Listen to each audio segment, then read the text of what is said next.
नमस्कार दोस्तों, चलिए जानते हैं झारखंड की 25 फटाफट बड़ी खबरों को सिर्फ 10 मिनट में। और हम लोग जानेंगे इस वीडियो में सभी सरकारी योजनाओं के बारे में, मनिया सम्मान योजना, वृद्धा पेंशन योजना और पीएम आवास योजना के बारे में। पर उससे पहले हमारे चैनल को सब्सक्राइब नहीं किया है तो सब्सक्राइब कर लें। रांची समेत झारखंड के कई जिलों में तेज ठंड पड़ रही है। दिन में मौसम ठीक रहता है, लेकिन रात में तापमान तेजी से गिर जाता है। रांची का न्यूनतम तापमान 6 डिग्री दर्ज किया गया, जो राज्य में सबसे कम है। गुमला, लातेहार और हजारीबाग जैसे जिलों में भी पारा 10 डिग्री से नीचे है। सुबह घने कोहरे से उड़ान सेवाएं प्रभावित हुई हैं। झारखंड सरकार की मनिया सम्मान योजना के तहत महिलाओं को हर महीने 2,500 रुपये मिलते हैं।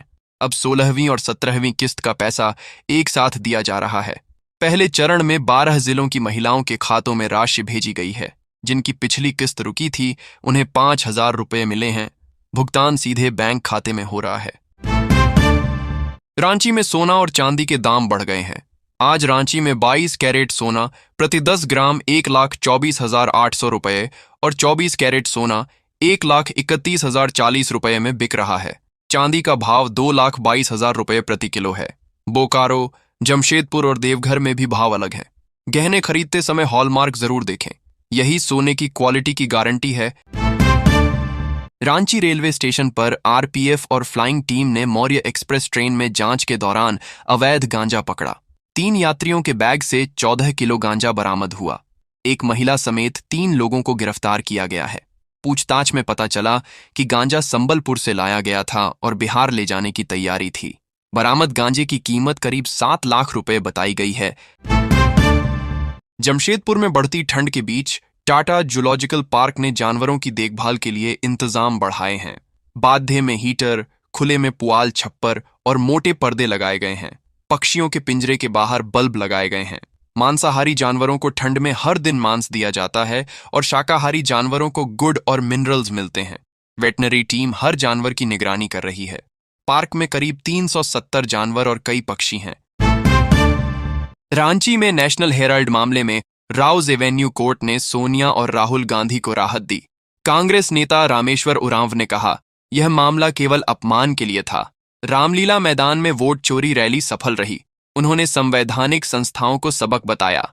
आरआईएम्स जमीन विवाद में अधिकारियों पर कार्रवाई न होने पर सवाल उठाए।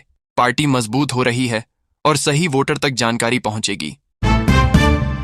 दिल्ली में झारखंड के स्वास्थ्य मंत्री इरफान अंसारी ने केंद्रीय मंत्री प्रताप राव जाधव से बैठक की। Health cottage, Ayurvedic university, medical कॉलेजों का सुधार, रिम्स और सदर अस्पताल का उन्नयन और 7 हाईटेक एआई लैब बनाने पर सहमति बनी। खर्च में केंद्र 60% और राज्य 40% देगा। लक्ष्य गरीब, आदिवासी और वंचित तक बेहतर इलाज पहुंचाना है। हजारीबाग पुलिस ने संगठित अपराध के खिलाफ बड़ी कार्रवाई करते हुए पांडेय गिरोह के 7 अपराधियों को गिरफ्तार किया है। गुप्त सूचना के आधार पर चरही थाना क्षेत्र के इंदिरा जंगल में छापेमारी की गई। पुलिस ने एक देसी कट्टा, देसी पिस्टल, 4 जिंदा कारतूस और 7 मोबाइल बरामद किए। गिरफ्तार आरोपी रंगदारी मांगने और धमकी देने की घटनाओं में शामिल रहे हैं। लखनऊ में हुई राष्ट्रीय अंडर 17 स्कूली एथलेटिक्स प्रतियोगिता में झारखंड की खिलाड़ी ओबामी मुर्मू ने शानदार प्रदर्शन किया।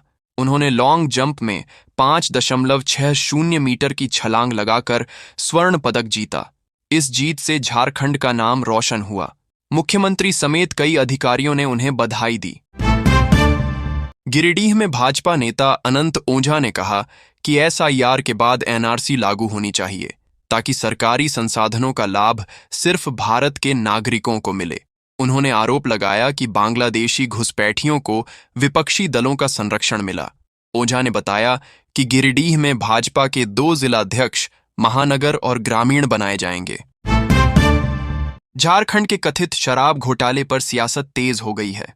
नेता प्रतिपक्ष बाबूलाल मरांडी ने कहा कि यह मामला किसी एक अफसर तक सीमित नहीं, बल्कि बड़ी साजिश है। उन्होंने सरकार और वरिष्ठ अफसरों पर आरोप लगाए। मरांडी ने कहा कि अगर मुख्यमंत्री ईमानदार हैं तो जांच सीबीआई को सौंपें, ताकि पूरे मामले की सच्चाई सामने आ सके। जेबीवीएनएल की ऑडिट रिपोर्ट में गंभीर लापरवाही सामने आई है। वर्ष 2024 से 2025 में उपभोक्ताओं से लिए गए सिक्योरिटी डिपॉजिट में 535 करोड़ रुपए का कोई साफ हिसाब नहीं मिला। ब्याज भुगतान और समायोजन अधूरा रहा। डिस्कनेक्ट उपभोक्ताओं को लौटाई गई राशि के भी पूरे दस्तावेज नहीं हैं। झारखंड सरकार ने राज्य निर्माण आंदोलनकारियों के लिए बड़ा फैसला लिया है। कुल 8,659 आंदोलनकारियों को चिन्हित किया गया है। इन्हें जीवन भर सम्मान पेंशन मिलेगी। मृत्यु के बाद एक आश्रित को भी पेंशन मिलेगी। कारावास अवधि के अनुसार पेंशन तय होगी। आश्रितों को सरकारी नौकरी में विशेष लाभ भी मिलेगा। रांची में स्कूली बच्चों द्वारा ऑपरेशन सिंदूर पर बनाई गई पेंटिंग की राष्ट्रीय प्रदर्शनी का उद्घाटन रक्षा मंत्री राजनाथ सिंह ने किया। प्रदर्शनी में रांची के 50 स्कूलों के 20,000 से अधिक बच्चों की पेंटिंग शामिल है। इसमें भारतीय सेना के शौर्य और पराक्रम को दर्शाया गया है। रक्षा मंत्री ने बच्चों की रचनात्मकता की सराहना की और इसे नई पीढ़ी के लिए प्रेरणादायक बताया। देवघर की टिनी कोमल ने फैशन डिजाइनिंग की पढ़ाई के बाद बड़ी नौकरी छोड़ी और अपने जिले लौटकर बुटीक शुरू किया। आज उनके सेंटर में 40 से 50 महिलाएं काम कर रही हैं। यहां बने कपड़े देश विदेश तक भेजे जाते हैं। टिनी का सपना देवघर में फैशन ट्रेनिंग हब बनाकर महिलाओं को रोजगार और आत्मनिर्भरता देना है। रांची में झारखंड जनाधिकार महासभा ने कहा कि वन अधिकार कानून लागू हुए 17 साल बाद भी वनवासियों को पूरा हक नहीं मिला। आरोप है कि वन विभाग कानून में दखल दे रहा है। सामुदायिक वन अधिकार पत्र अब तक नहीं दिए गए। ग्राम सभा की अनदेखी हो रही है। महासभा ने सरकार से ईमानदार लागू करने की मांग की। गुमला में रायडीह प्रखंड के मंझाटोली बैरियर बगीचा में होने वाले जन सांस्कृतिक जतरा में राष्ट्रपति द्रौपदी मुर्मू शामिल होंगी। राष्ट्रपति ने कार्यक्रम में आने की सहमति दे दी है। जतरा 28 और 29 दिसंबर को होगा, जबकि 30 दिसंबर को राष्ट्रपति गुमला पहुंचेंगी। राष्ट्रपति के आगमन को लेकर जिला प्रशासन सुरक्षा और व्यवस्था में जुट गया है। रांची में स्वास्थ्य मंत्री डॉक्टर इरफान अंसारी ने राष्ट्रीय स्वास्थ्य मिशन के तहत अनुबंध पर नियुक्त 67 डॉक्टरों को नियुक्ति पत्र दिया। इसमें 33 मेडिकल अफसर और 34 विशेषज्ञ शामिल हैं। मंत्री ने कहा कि इससे ग्रामीण इलाकों में स्वास्थ्य सेवाएं बेहतर होंगी। उन्होंने बताया कि राज्य में मेडिकल यूनिवर्सिटी और 4 नए मेडिकल कॉलेज खोलने की तैयारी है।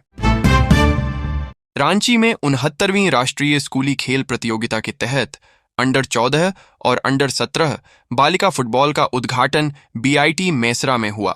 उद्घाटन पर्यटन मंत्री सुदिव्य कुमार सोनू ने किया। देश के 39 राज्यों की टीमें शामिल हैं। कुल 1166 खिलाड़ी भाग ले रहे हैं। पहले दिन झारखंड ने अंडर 17 में हिमाचल को 9-0 से हराया। प्रतियोगिता से झारखंड की खेल और मेहमान नवाजी पहचान हो रही है। जमशेदपुर के एमजीएम अस्पताल में दवा और स्क्रैप घोटाले का मामला सामने आया है। उपायुक्त कर्ण सत्यार्थी ने जांच टीम बनाई है। बिना टेंडर हर महीने लाखों की दवा खरीदी गई। विधायक सरयू राय ने मामला विधानसभा में उठाया।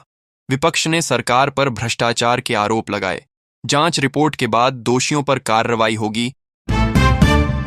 रांची में झारखंड लोक सेवा आयोग की सहायक लोक अभियोजक भर्ती परीक्षा 20 दिसंबर को 27 केंद्रों पर होगी। शांतिपूर्ण परीक्षा के लिए पुलिस और दंडाधिकारियों की तैनाती की गई है। परीक्षा केंद्रों के 200 मीटर दायरे में निषेधाज्ञा लागू रहेगी। 5 से ज्यादा लोगों के जमा होने, हथियार, लाठी, डंडा और ध्वनि यंत्र पर रोक रहेगी। निषेधाज्ञा सुबह 7 बजे से शाम 7 बजे तक प्रभावी रहेगी।